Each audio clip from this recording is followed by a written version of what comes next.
What? What? What the hell is this? Harumph. I didn't get a harumph out of that guy. Give the governor harumph. Harumph! You watch your ass. I see you shiver with anticipation. Let the show begin. Hey everybody, this is David Heretic coming at you with another edition of Reactions, Reviews, and Rants. And tonight, alright, we're coming back to Galneryus. Yes, indeed, Galneryus Fans FEELIN YOU. Come on now. Here we go. Before we go any further, for those of you who are feeling inclined to doing all the clicks and the likes and the bibbity-boobity bop, do me a favor, before you do all that stuff, please watch the whole video first, okay? Give me a chance to actually earn those clicks and likes. Now, after the video's done, if you still feel like doing all those clicks and likes, then by all means, feel free to click away. This comes as a request from Sean, and this is actually one of Sean's 3 prioritized requests for the month of October for being a gold tier member on the Patreon page. So here you go, Sean. I hope you enjoy the show, man. Sean wanted to see me react to this song by Galneryus called Raise My Sword. By the power of Grayskull.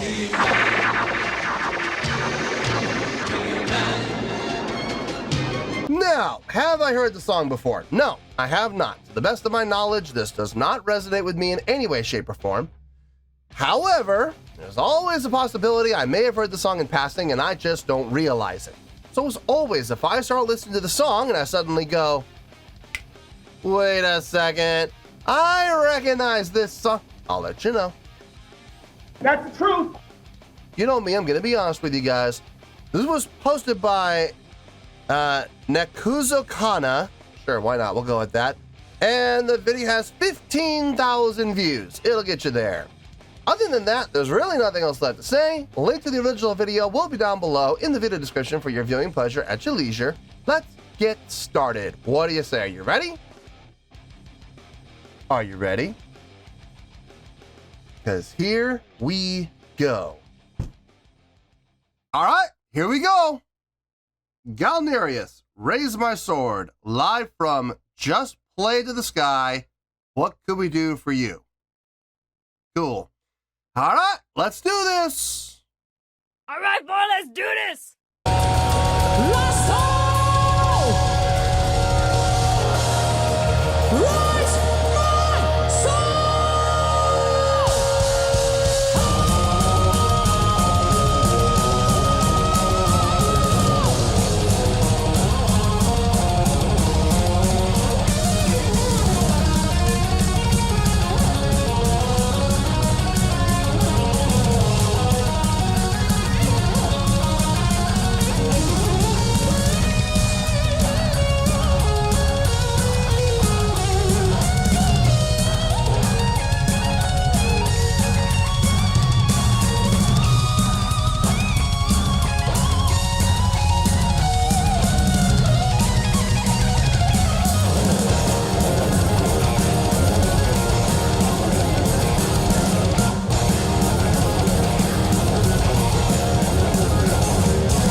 Okay, let's pause it. Let's back up a little bit.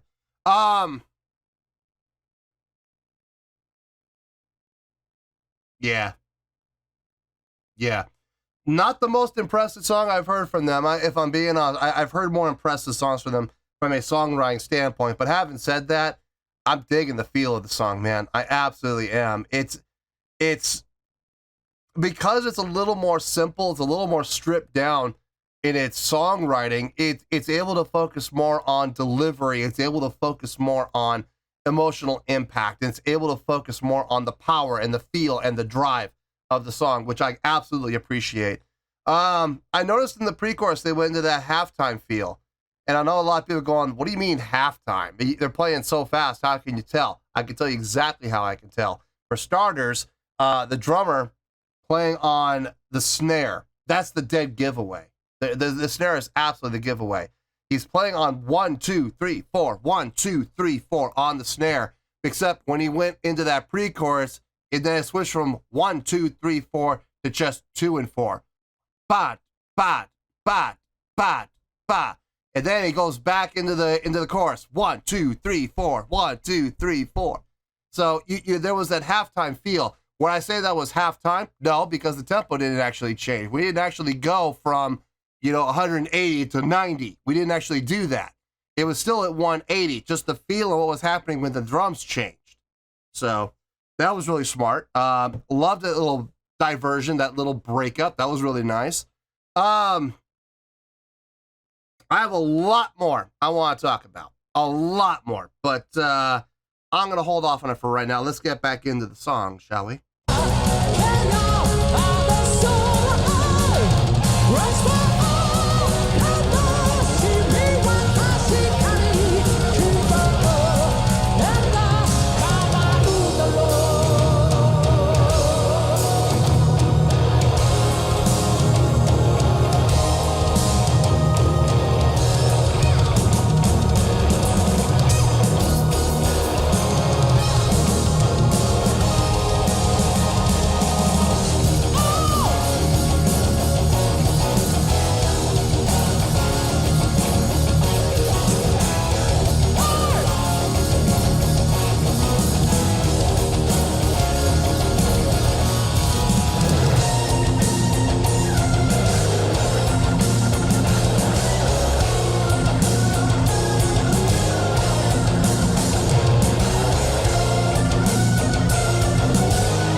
Modulation, nice.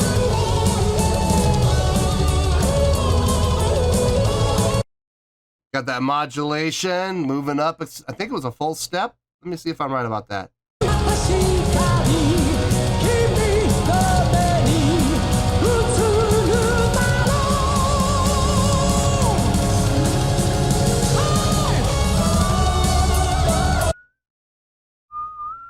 No!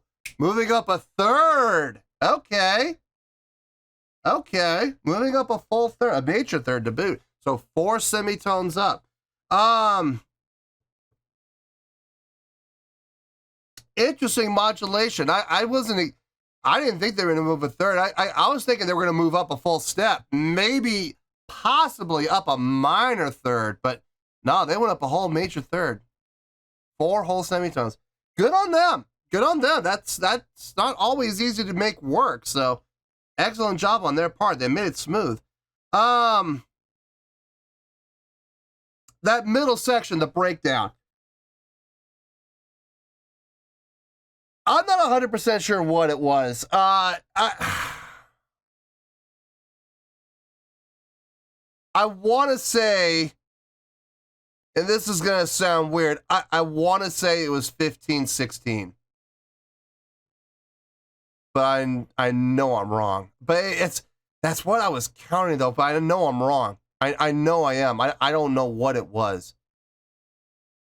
But I was counting 4/4, and at first I was trying 7/8, and 7/8 kind of worked, except it felt early. Like I would count the 7, and I would want to go back to 1, and I was always I felt like it was a half beat early. So that's how I came up with 15/16 was. Because if you double it, it'd be 14/16, right? Take 7/8 and double it, you're gonna have 14/16. But like I said, I felt like I was a little bit early going back to 1, so that's how I came up with 15/16. Maybe I'm right. I mean, it's possible. Maybe I should just trust my gut and go, yeah, it was 15/16. But I don't know. Something tells me I'm wrong. Something tells me I'm wrong. But if I'm looking at the math, that's how it looks. And that's how I'm internalizing it. But like I said, more than likely I'm wrong about that. But nonetheless, it felt good. I'll just say this: it wasn't 4/4. I know it wasn't 4/4. But whatever key signature it was, not key signature, whatever time signature it was, they made it smooth. It didn't feel awkward. It didn't okay. It was awkward. Yes, it was awkward, but it wasn't awkward to the point of going, "Oh, what the hell was that?" No, it transitioned from measure to measure very smoothly. And that comes down to the musicianship more than anything else. You could have bands playing in 4/4, the most simple of time signatures. You could have bands playing in 4/4 and they can make it sound awkward just because they're not tight and they're not locked in with each other and with the tempo. Then again, you could have a band like this where let's just say hypothetically, let's say they are playing in 15/16. Okay, and they make it smooth. I mean, is it 4/4? No, it's definitely not 4/4, but it feels good, and it doesn't feel abrupt. It just feels very, very smooth. That really, like I said, comes down to musicianship more than anything else, so good on them. We got about 3 minutes to go. Let's, you know what, forget it. Let's just finish it out. And, if we get blocked, we get blocked,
big rock and roll ending.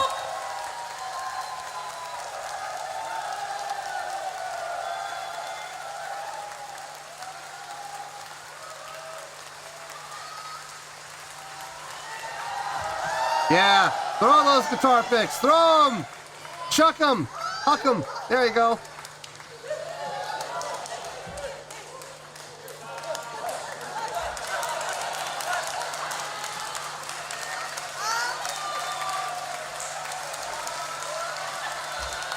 Into the crowd, into the crowd, into the crowd.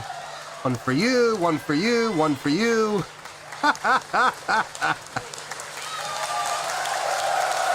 Yeah. Go off stage and get your arms massaged, man. Massage those arms and ice them down.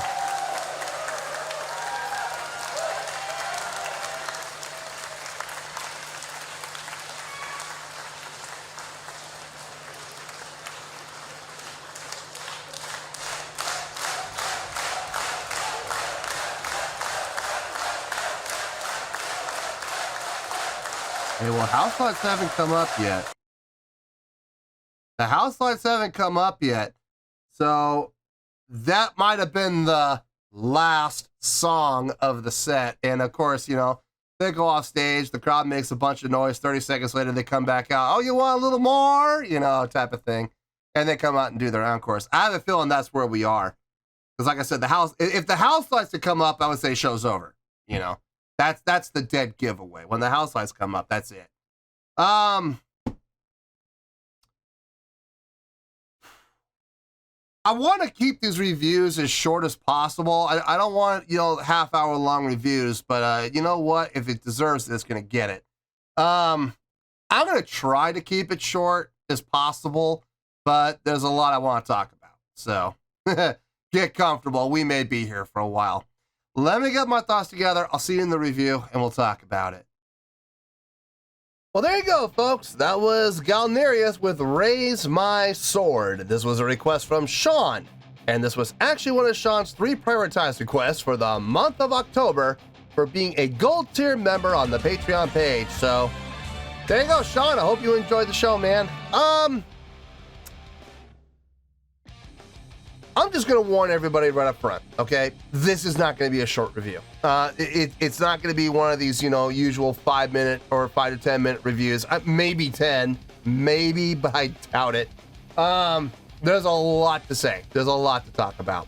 So get comfortable. All right, I'm warning you right now. You might even want to go get something to drink really quick. You might want to get something to munch on real quick. I'll give you guys a little time. Go ahead. I'll give you, I don't know, 10, 15 seconds maybe to go get something while I pre-frame everybody. So yeah, you seriously, if you haven't left yet, go get something because we're gonna be here a while. Okay. While people are going and getting, for those of you that want to tough it out and be a man, I'm a man. I'm 40. I'm a man. I don't need no snacks. I don't need no drinks. Okay, cool.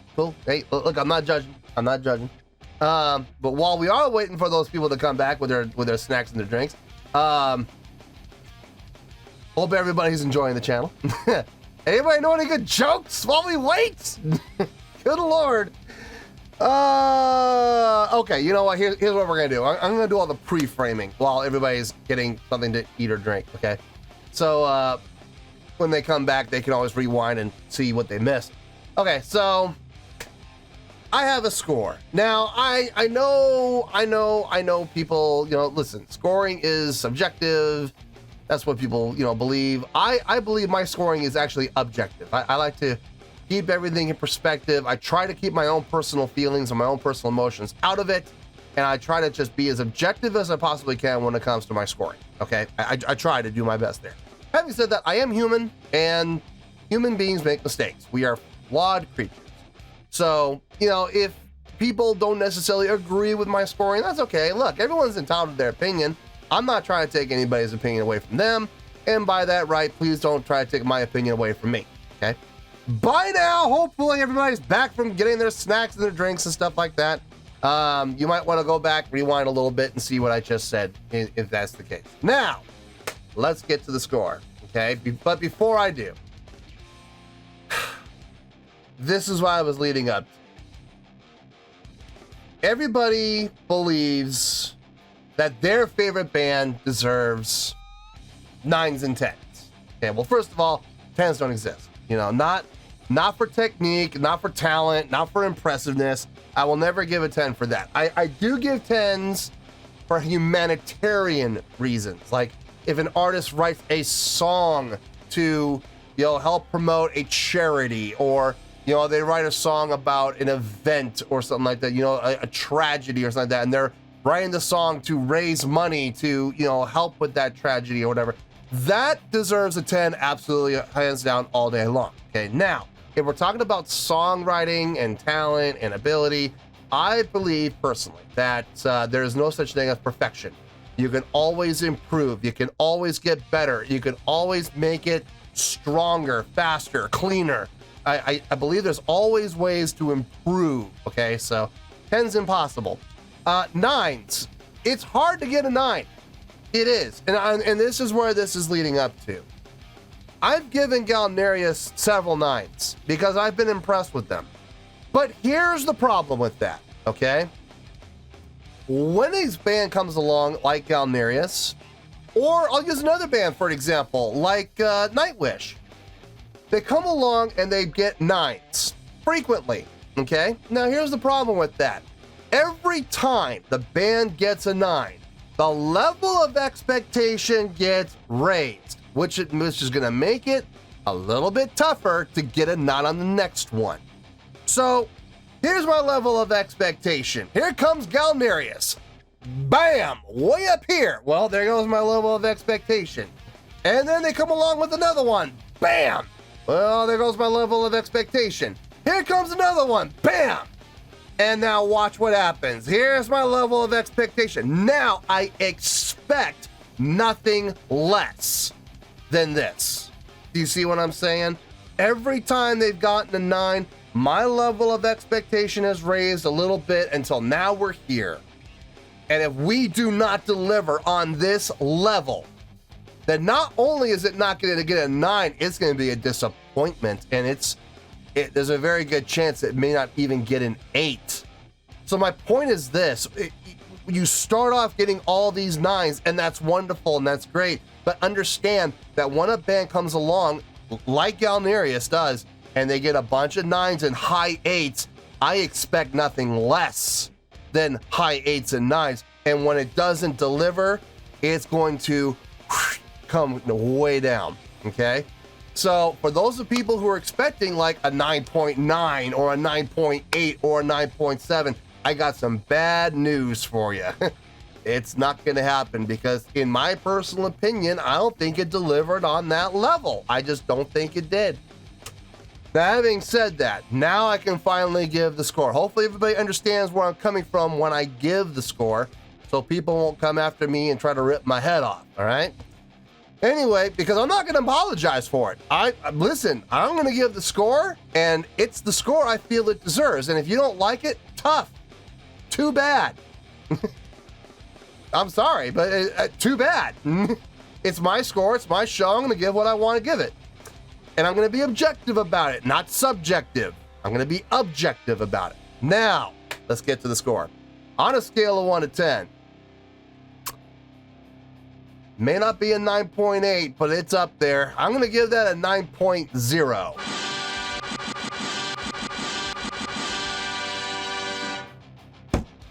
Yep, 9.0. You heard me. I didn't stutter. That is the score I feel this song deserves. Let me tell you why. Why? That word, expectation.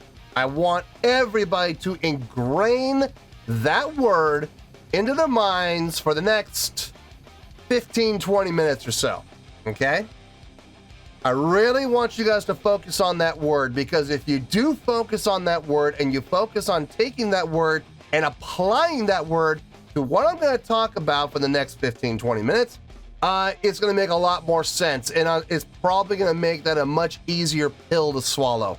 Although, if I'm being honest, guys, getting a 9.0, I don't know why you guys are having to swallow a pill. I really don't. I don't know why you guys are having to hard time swallowing any kind of pill. I mean, a 9.0 is still an amazing score. So, may not be a 9.8, but it's still in the nines. So, anyway, let's talk about the song. Let's talk about the songwriting, first of all. One of the strongest points of the song, if I'm being honest. For the most part, the song was in 4/4, okay? Pretty simple, pretty easy to follow along with. Except for that middle section. Now, that middle section, I still don't know what it is. I went back and I listened to it. Still can't lock into it. But I suspect, I'm not 100% sure, but I suspect it's 15-16. I suspect. Now, I very well could be wrong about that, but I do suspect it's 15-16. I tried counting 7-8 again, and the same problem happened. Every time I would hit 7 and I would go back to 1, I was just a little tiny bit early getting back to 1, which leads me to believe that I need an extra half a beat from 7/8. So that would be an extra 16th. I need an extra 16th, and that to me would be 15-16. Now, am I right? I don't know. I'm not 100% certain about that, but in my mind, it feels right. Now, I could be wrong. I could very well be wrong about that, and I'll be the first to admit it. But to me, it feels like 15-16. I'm like 80% sure about that. 80%, not 100. But here's why I'm talking about this, but this is why I'm talking about this at length. Let's just say hypothetically, let's just say I'm right, and it is 15-16. They're pulling that off so smoothly. Now, does that come down to songwriting? No. Anybody could write 15-16. Anybody could write 21-16. Anybody could write, 33-8 or 31-8. Anybody could do it. It's not hard to write that, but to pull it off seamlessly with no distracting or abrupt, jarring exchanges from or transitions from measure to measure. We're talking about taking something awkward and making it feel smooth as glass. That comes down to musicianship, not songwriting, musicianship. How well the musicians play their instruments, how well they lock in with each other, how well they're able to blend their sound to make it seamless. That is talent, okay? And that was impressive. Absolutely it was. I will not take anything away from them for doing something impressive when they do it. I'm going to give credit where credit's due. That middle section was absolutely impressive. Yes, it was. I'm glad they did it. Because if they didn't do that, then we'd be down in the 8s, okay? Again, expectation. I expect things like this from them. I expect them to be able to do things smoothly and seamlessly in odd time signatures because I've seen them do it before. And it blew my mind the first couple of times they did it, but after the first 2 or 3 times I saw them do it, and now it's like, okay, well, they better do it every time now. Because if they don't, and they don't deliver on that expectation, then they're gonna get slammed for it. Well, luckily they did it here, so they got nothing to worry about. But their What? Their musicianship was outstanding from start to finish throughout the entire song. Speaking of the musicianship, I know I've seen in the comments, now I've seen different people make different comments. I've seen people say that this is their 3rd iteration. I've seen people say this is their 2nd iteration. I've seen people say that they're on their 3rd lead singer now. I've seen people say they're on their 2nd lead singer. I've seen people say that everybody in the band is not an original member except the guitar player. Then again, I've also seen people say that they're on their 2nd or 3rd guitar player. Guys, I don't know who to listen to. I don't. I have no idea who to listen to. So, and to be perfectly honest with you folks, and I'm not saying this to be rude, I'm saying this because I'm just being very matter-of-factly about it. It doesn't matter. It really does not matter how many guitar players they've had. They could have had 27 guitar players for all I care. It doesn't matter because I'm looking at this one right now. Just this one. I am looking at this one bass player right now. I'm looking at this one drummer in the back. I'm looking at this one lead singer. I'm looking at this one keyboard player. That's all I care about right now. That's all I care about right now. I know there are those fans who are obsessed with the band and know every single thing that every single band member eats every single day. And I understand that, and that's cool and that's wonderful. I'm glad you guys have a hobby. But at the same time, I am focusing on this one song, this one video, and that's all I care about.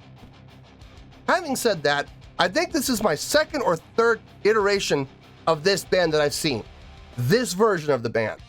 And I can honestly say, this is my favorite version. I like this version of the band. This iteration, this combination of individuals, the members of this band in this formation, this time, this era, this day. This is my favorite out of all of them I've seen, okay? I think this is the best iteration I've seen. In particular, I don't normally talk about lead singers like this. In particular, that lead vocalist. Is it me? It's probably me. It probably is. I feel like he's like a Japanese version of Steve Perry from Journey. He puts a lot of emphasis on his vowels. Like, okay, don't get me wrong. His consonants are there. His consonant, his diction is there. And he does attack the diction. But I feel like he attacks his vowels equally hard, if not even harder, than he attacks his consonants. When he does his vowels, he really projects, very much like Steve Perry of Journey. I'm talking early 80s Steve Perry, like 80s, like 81 to 84 or 85 Steve Perry, okay? Like Stone in Love Steve Perry. That's what I'm talking about. Separate Ways, Worlds Apart. That's Steve Perry. Where you'll hear him attack his consonants, and his consonants come through clear as day, but right after the consonant hits, this vowel just swells. Just ever so slightly, or sometimes noticeably. You know what I mean? But I feel like he has that. This lead vocalist really reminds me of Steve Perry quite a bit. I dig him. I really dig his vocals. The more I've seen him and the more I've listened to him, the more I've grown to appreciate his vocal style. And I really dig it. I really do. Even his vibrato. I've been very critical of Japanese vocalists when it comes to their vibrato, and they overdo it. He does not overdo it. I don't think I've ever heard him overdo it. Maybe I have, I just don't remember. At least not right now, I don't. But I in this particular song, this particular video, he never overdid it once. It was there. It was noticeable, absolutely. It was nothing subtle about it. But it wasn't overly done. It wasn't that. God, I hate it when people do that. It just drives me nuts. The keyboard, I'm gonna get to the keyboard playing a little bit. The bass playing. I could actually hear the bass. I had to dig a little bit. I had to do some digging, but I did find it. Sounded good. I really wish they would brighten up his attacks a little bit so you could hear it a little bit better. But it sounded really good. Here's what it comes down to when it comes down to bass playing. I didn't hear anything that stuck out. Because the bass is so buried, it's hard to hear him play unless he makes a mistake.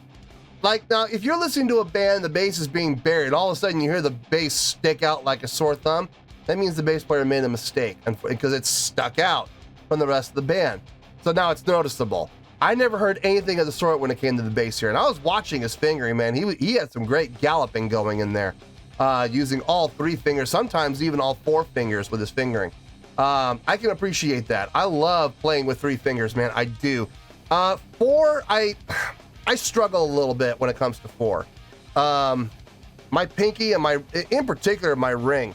I struggle with that a little bit when I do four. Now here's the funny thing. When I do three, I got no problem with my ring finger. It doesn't get weak at all. My ring finger doesn't get weak until I bring in my pinky, and then all of a sudden my ring finger just wants to take a break, and I'm like, no, you're a part of the game. Get in the game, son. And it doesn't want to. But I love playing with three. Three's easy for me. I love it. And I love watching other bass players do that as well. Thank you, Steve Harris. That's all Steve Harris is doing. But in any case, I didn't hear anything that stuck out like a sore thumb from him, so I can only assume he played everything correctly. The drumming on this, man, the Energizer Bunny back there, really putting in some work on his part. Some great fills too, and great idea. Now, I'm sure this came down to songwriting, but again, songwriting goes hand in hand with execution. The transitions when they would go into the pre-choruses, with him transitioning from the straight time to a halftime feel, because he would switch up and playing quarter notes on the snare. He was still playing quarter notes, but instead of being on every downbeat, he was just playing on the 2s and 4s. And I was like, wow, it's very, very subtle, but it was very well done, and it was noticeable. So good on him. I'm gonna kind of put the keyboard and the guitar into the same position here. Great musicianship from both of them. Great solos from both of them. Equally talented. They both were really well done. Really sounded good. I love the unison work. What I loved about the unison work is you didn't even notice that they were playing in unison until like something happened, like everybody laid out, or they ended and they both ended with a fall. And then you could hear one of them just go a little bit past the other one. You know, like at the very end, the last solo that they did together, it was absolutely clean, super clean. Their unison playing was spot on. So gotta give them credit for that. But again, here comes that word, expectation. I expect that from them because I've seen them do it so many times that if they don't do it, it's a huge disappointment. Am I gonna sit here and say it was mind-blowing? No, it's not mind-blowing because I've seen them do it before several times, but it's still great to watch them do it. So this is how I came up with the 9.0, okay? It's gonna be harder and harder and harder for this band to get up into the 9s. It's gonna be super tough. So, okay, I'm gonna end, here's my closing argument. If this had been the very first song I had heard from Galneryus, would this be getting a 9.0? No, it'd be higher. Now, I don't know how much higher, maybe a 9.3, maybe a 9.6, maybe a 9.4. I don't know, but I know it'd be higher than a 9.0. I could guarantee you that. This would be significantly higher than 9.0. I'm serious. If this were the very first time I'd ever seen Galneryus, just on a whim, lowest I would go would be 9.3. Lowest. Highest, 9.6, maybe. Somewhere there. So somewhere between 9.3 and 9.6. That's where this would be if it was the first time I had seen Galneryus. But the problem is, there's that level of expectation. You know what I mean? The bar kept getting raised. Now, to get that 9.4 or 9.5, they're gonna have to really blow my mind. It's like Nightwish. Nightwish is the only band on the channel to get a 9.9 with Greatest Show on Earth. In order for Nightwish to get another 9.9, they're gonna have to beat that. They're gonna have to come up with a song that beats the Greatest Show on Earth. Is that ever gonna happen? Never say never, but I don't see it happening. I don't see it happening, but it could. It could. But to get a 9.9 from them now, they're gonna have to beat their own benchmark. You see, that's the problem. And I know a lot of people are like, well, this song deserves a 9.8. This song deserves a 9.7. That is your opinion, and I'm not gonna take your opinion away from you. It's what you feel, and it's what you believe. More power to you. Me, my opinion, it's a 9.0. It's still up in the 9s, okay? It's still up in the 9s. Trust me when I say this, take the win, all right? So, 9.0, final score, I have spoken. Well, that's gonna do it for this edition of Reactions, Reviews, and Rants. Hope you all enjoyed the show. Hopefully I was able to entertain you. If I was able to put a smile on your face and brighten your day, I did my job, and I'm so glad I could do it. If you guys feel like joining the fan base, go ahead and click on that button down there. If you guys want to like the video, go ahead and like the video. If you guys want to ring the bell, go ahead and ring the bell. It honestly doesn't make any difference at all to me, but if you guys feel like doing these things, then by all means, feel free to do so. Well, that's going to do it for tonight, folks. Thank you very much for watching, and as always, this is David Heretic signing off, reminding you to stay fabulous and support each other. Later. Peace.